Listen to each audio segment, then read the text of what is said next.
Alright.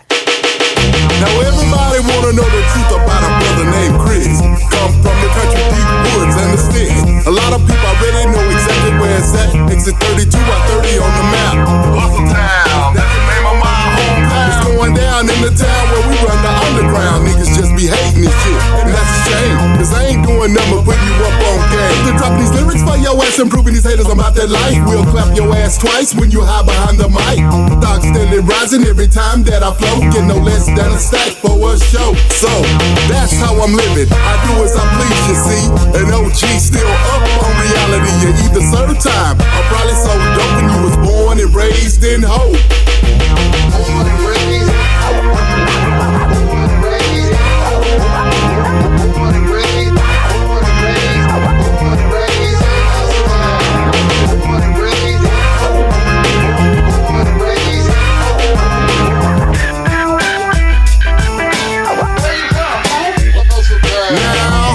The place where the homeboys chill, you see. Getting thrown with the grills up under the tree. Growing up, there was a wide range, wide variety of music. I had musical encounters from a very young age. You know, influence started with my grandfather because he was a jazz musician.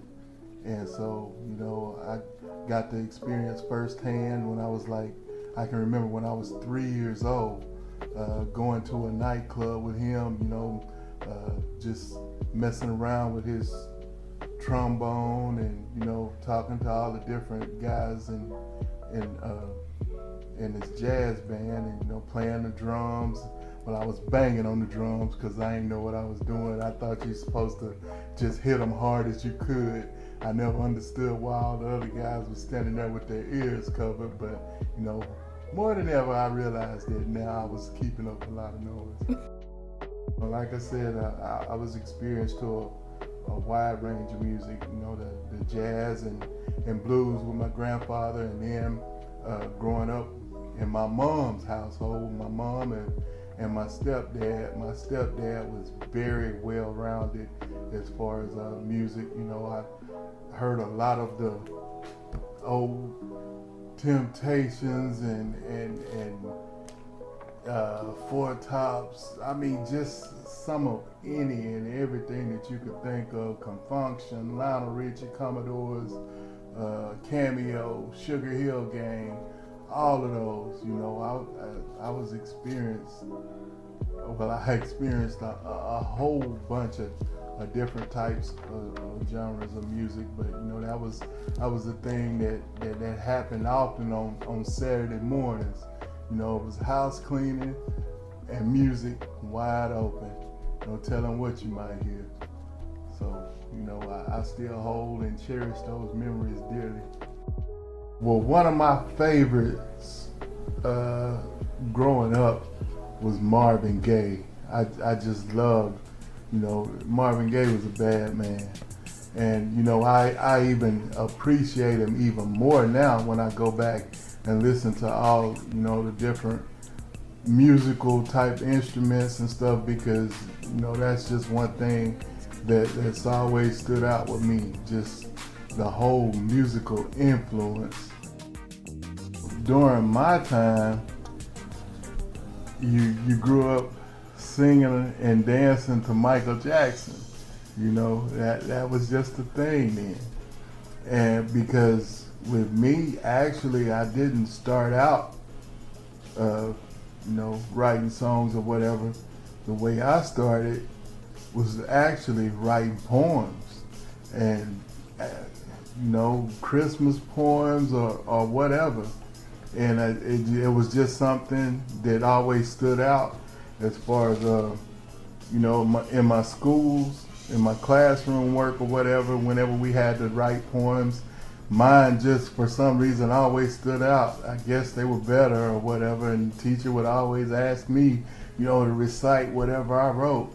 And, you know, from that time, then came along Run DMC and LL Cool J and Kool Moe Dee. You know, I started hearing the same type thing put with a beat. I'm like, well, man, and I fell in love with hip hop from that point on, you know, and I guess the rest is history.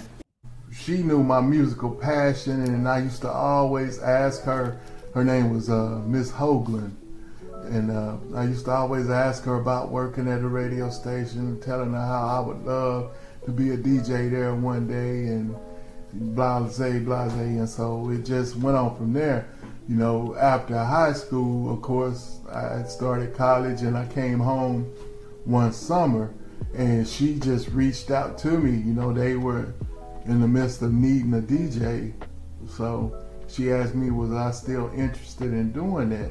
And I told her, yeah, shoot, yeah. And so, you know, they gave me the opportunity, and, you know, that everything just fell in line. No, I can do it all. You know, freestyling, I would tear you apart once you got on my bad side, or I felt like you was trying to attack me, or it's on. I'm gonna make you regret that. But, you know, by the same token, if you let me sit down and write, I can dissect you that way too. And, you know, with me writing, I just like to try to paint a picture where you can see every single thing that I'm talking about. I want you to be able to see it and feel it as I write it or as I've written it. I think my favorite song that I probably wrote was My First Love. It's a metaphor, you know. My first love, it can be a lot. It can go in a lot of different ways, but I was mainly speaking to hip hop, you know. Been through a life of pain. You know what I'm saying? But through it all, we still together. You know what I'm talking about?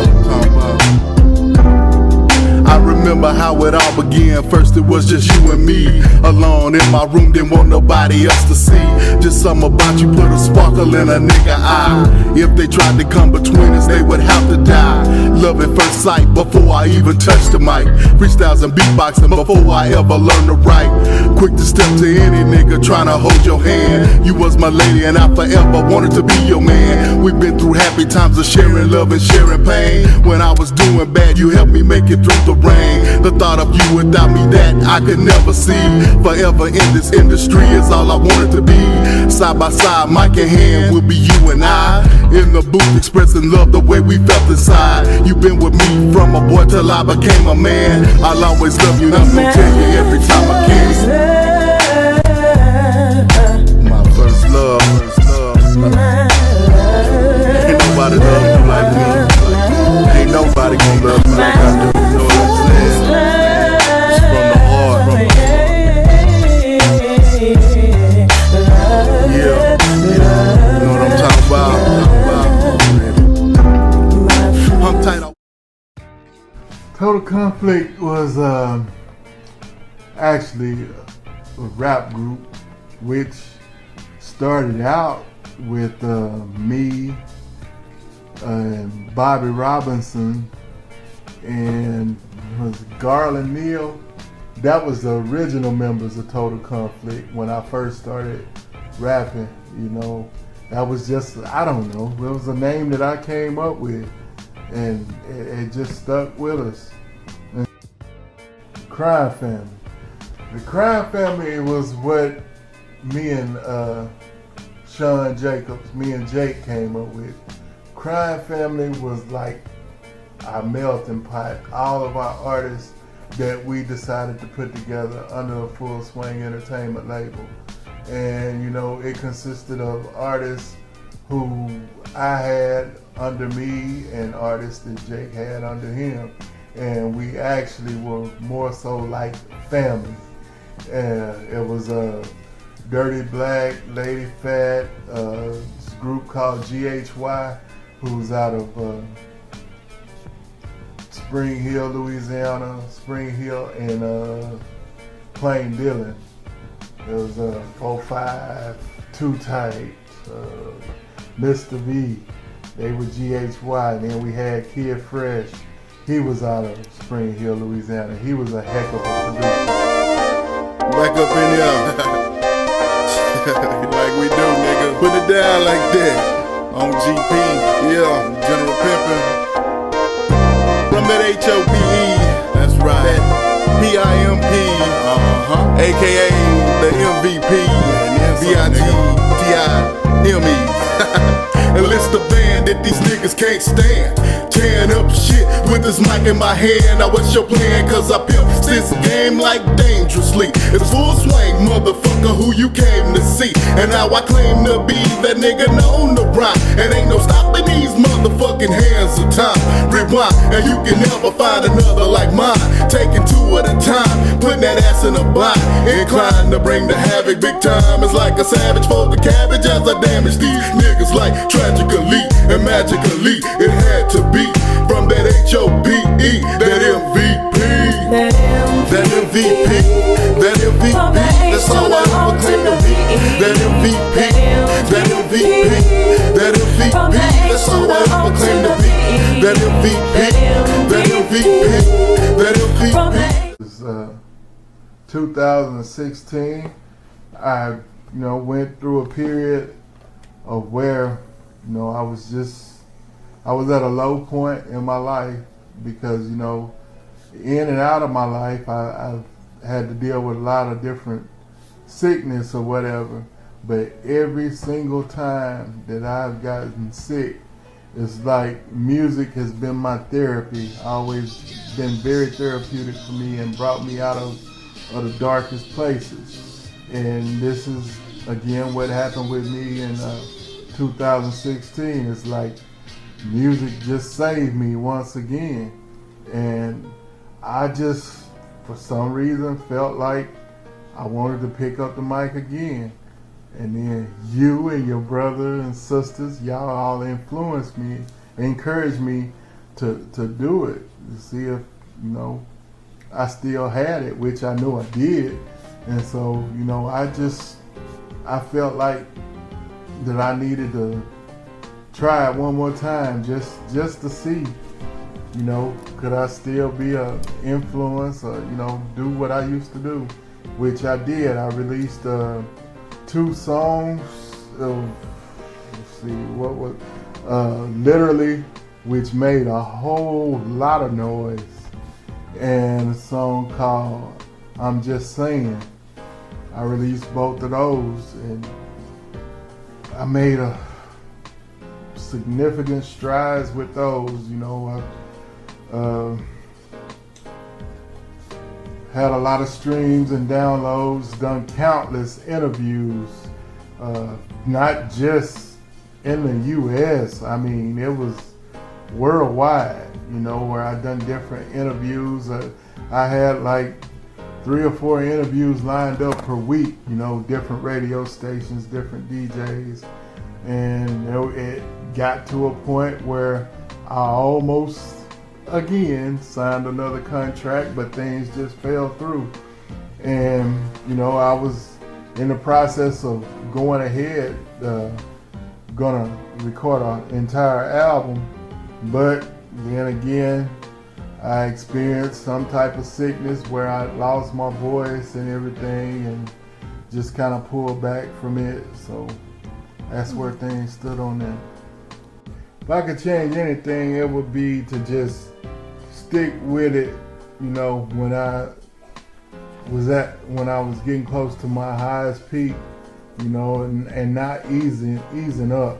I would have gone to Atlanta probably 10 years earlier than what I did, because actually when I got to Atlanta, it was a couple people that I had talked to within the industry. I almost had a contract with J Records when I was in Atlanta. I presented a few songs to them, but timing is everything.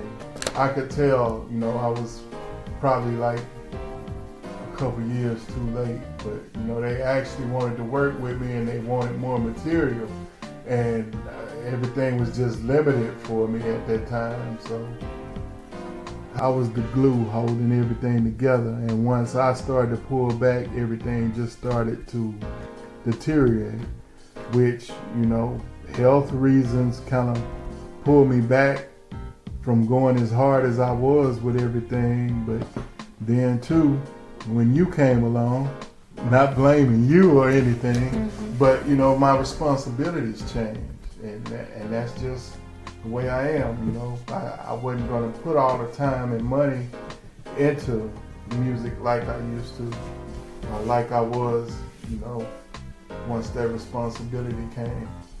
And so, you know, other influences began to pull me away from it. But if I had it to do all over again, I'd have gave that extra push, and that probably would have catapulted me to the next level.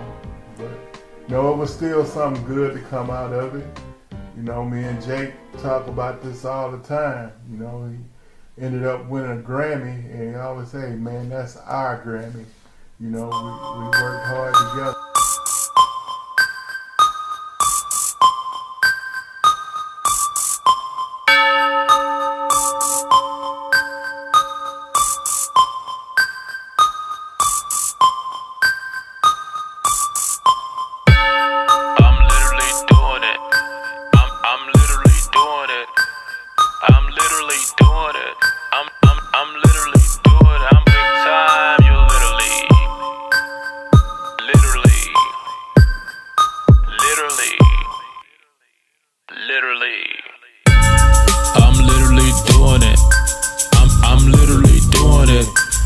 I'm literally doing it.